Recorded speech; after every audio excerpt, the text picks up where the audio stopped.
It's your boy Scrappy Doo over here at 14.7. This is another ls1 quick tips. Like I was talking about the 3/8 compression fittings. Let me show you what I did with the power steering compression fittings.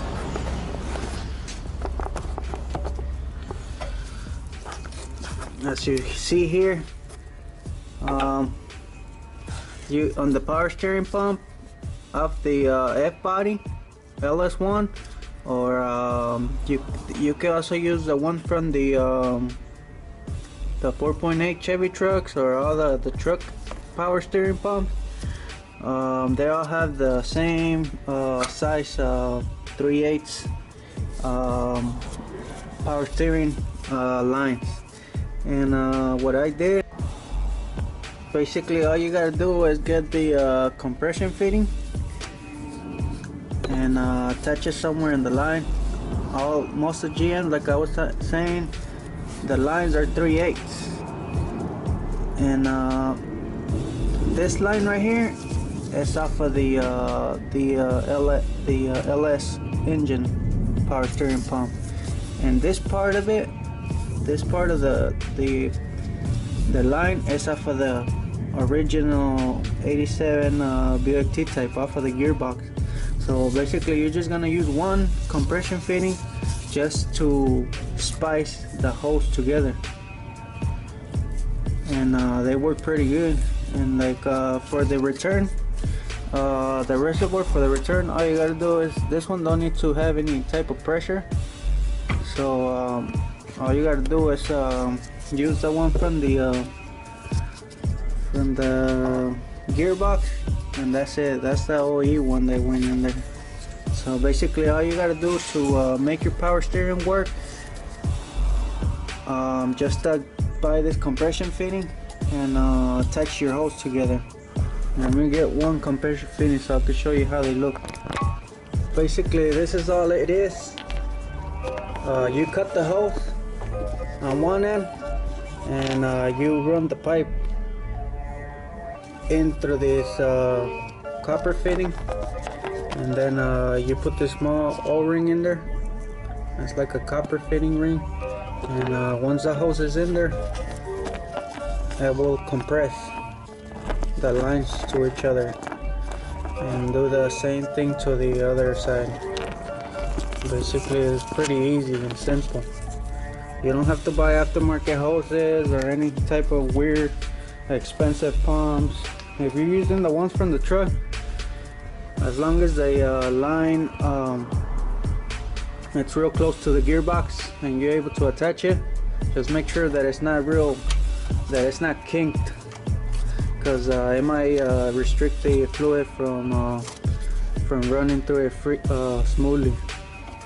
And you see how I didn't even have to buy no aftermarket brackets for my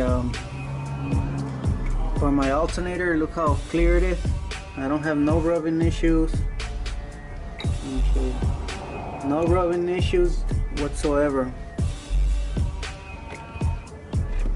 I just used the one from the F body ls1.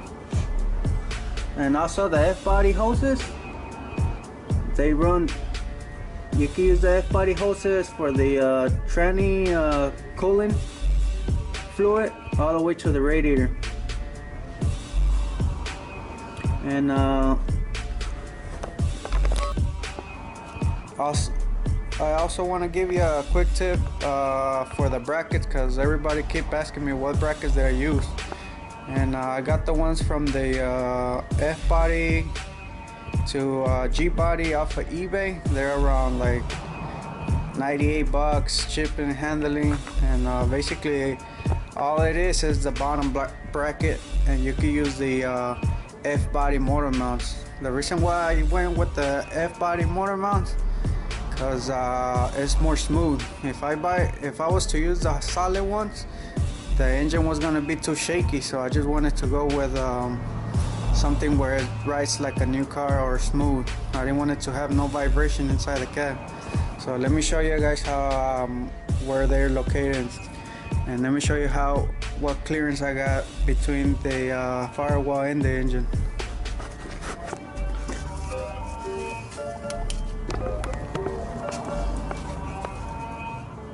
there's the brackets back there. This is for the driver's side.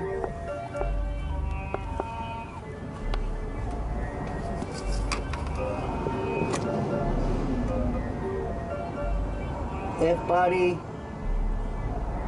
motor mounts, and the brackets from eBay. Let me show you guys the other side, which is more clearly.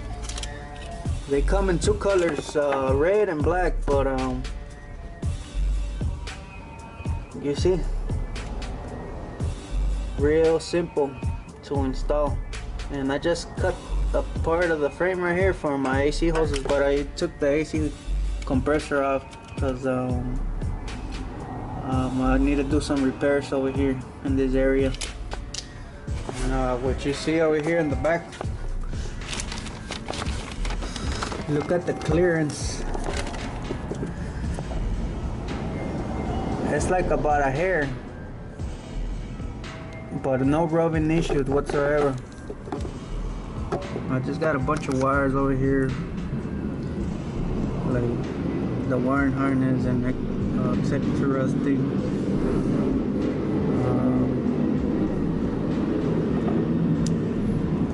Oh yeah, let me show you how thick the wiring harness is on the aftermarket. Look how thick it is. Comparing to the OEs, the OE wires is really thin. This is like a heavy duty wiring harness. That's why I went with the aftermarket plug and play wiring harness. Here's the fuel system again. But yeah, the brackets, no rubbing issues or anything.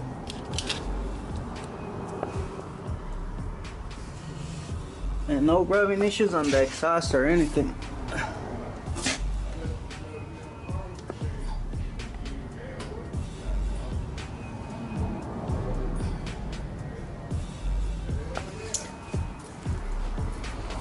And the exhaust, I just use some aftermarket headers. Headman sells them for G bodies, and I have no rubbing issues. And they don't leak, and they don't make no noise, and they're pretty solid. They feel real strong. So yeah, there you go. The alternator, F-body, no rubbing issues, clearing, and the fitting I use for the power steering, which is over here. I paid maybe under $5. So use this side for the G body and use this side for the LS motor. And like I said, the lines on most of GMs are 3/8, so all you gotta do is spice it together.